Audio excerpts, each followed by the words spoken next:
Catherine Monvoisin, née Deshayes, known as La Voisin, was a French fortune teller, commissioned poisoner, and professional provider of alleged sorcery. She was the head of a network of fortune tellers in Paris, providing poison, aphrodisiacs, abortion, purported magical services, and the arranging of black masses, with clients among the aristocracy, and became the central figure in the famous affaire de Voisin. Her purported organisation of commissioned black magic and poison murder was suspected to have killed 1,000 people, but it is believed that upwards of 2,500 people might have been murdered. Little is known of Catherine Deshayes' early life. She learned fortune telling as a child and later married Antoine Monvoisin, who was active as a jeweller and silk merchant with a shop at Pont Marie in Paris. When her husband's trade business led to bankruptcy, La Voisin supported the family by practicing chiromancy and face reading. In addition to being a fortune teller, she was also active as a midwife, which developed into providing abortions.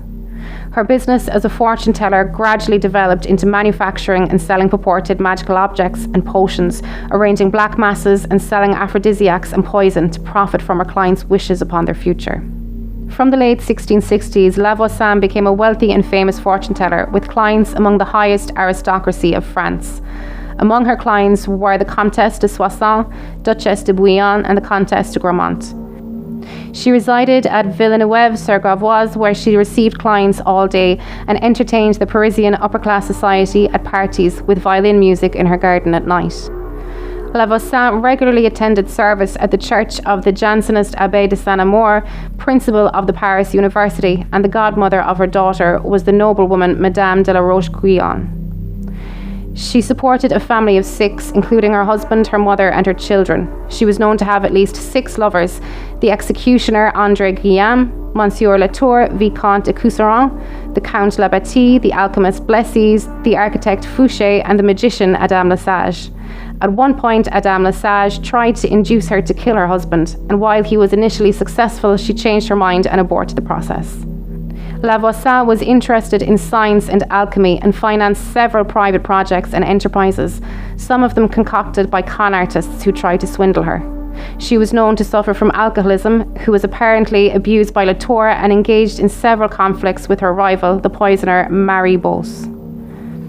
La Voisin apparently started to induce abortions, illegal at the time, for profit with her services as a midwife, and her clients eventually included wealthy members of the aristocracy. She had a network of abortion providers working for her, notably Catherine Lepere, who stated that she received her clients from La Voisin, who referred clients to her and took the majority of the profit as a fee. Marie Bose claimed that fetuses who had been aborted in late pregnancy were burned in a furnace at the house of La Voisin and buried in the garden of her house. However, as Louis XIV gave order that the part of La Voisin enterprise which had to do with abortions should not be pursued further, this part of her business is the least investigated and unknown, and the claims of Marie Bose therefore remain unconfirmed. La Voisin later said that as a fortune teller, she had merely used and developed what God had given her. She stated that she was taught the art of fortune telling at the age of 9, and that after her husband became ruined, she decided to profit by it. She developed her art by studying the modern methods of physiology and the art of reading the client's future by studying their face and hands. She spent a great deal of money in order to provide an atmosphere which would make her clients more inclined to believe her prophecies.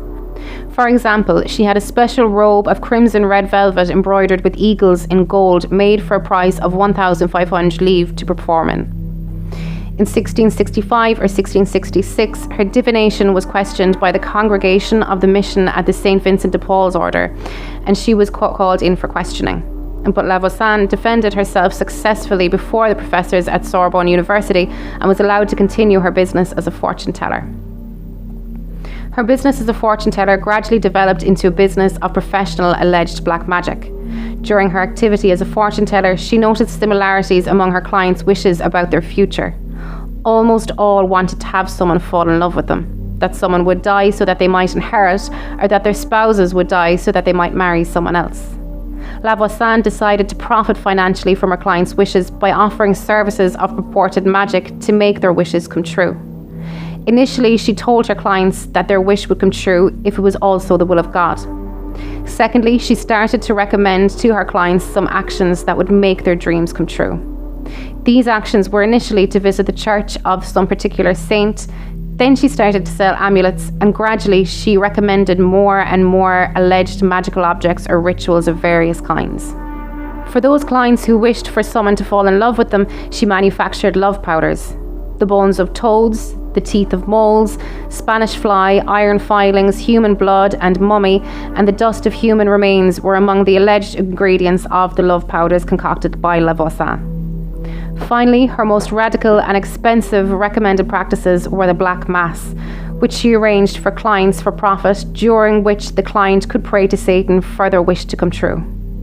During some of these masses, a woman performed as an altar, upon which a bowl was placed. A baby was held above the bowl, and the blood from it was poured into the bowl.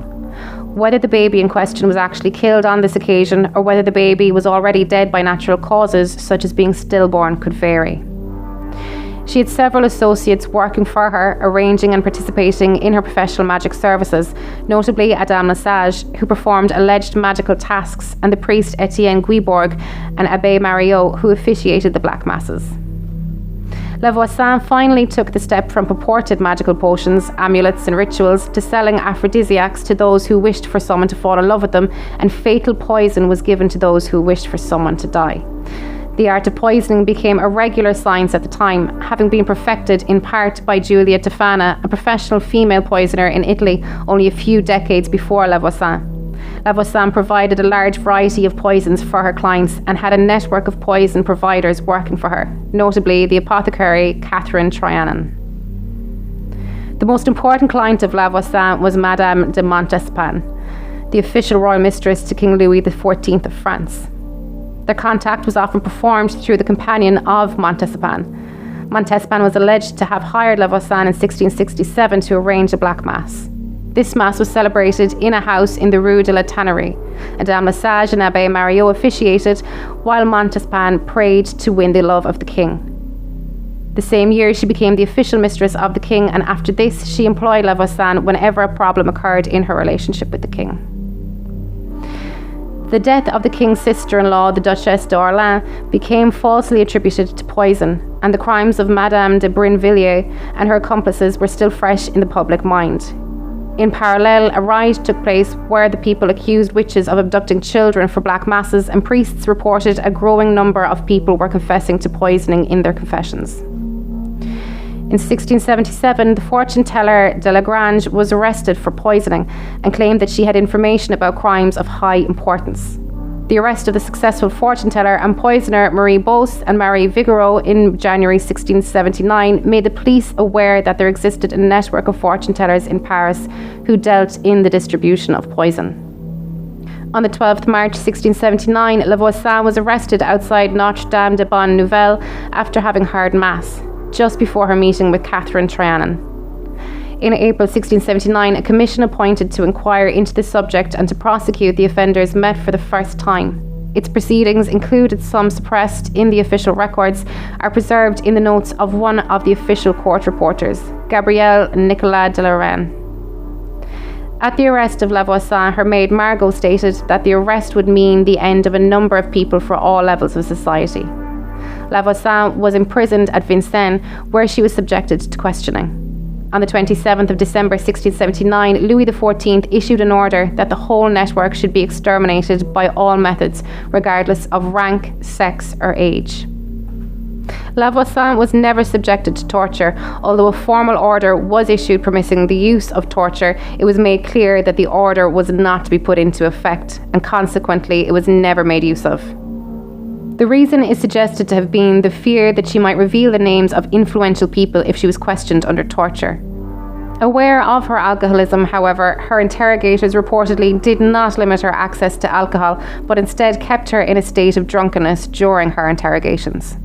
Her confrontations with other accused, particularly those with Madame Deshayes and Marie Beauce, was especially effective. Initially, she claimed to have referred all those clients wishing to buy poison to Marie Beauce.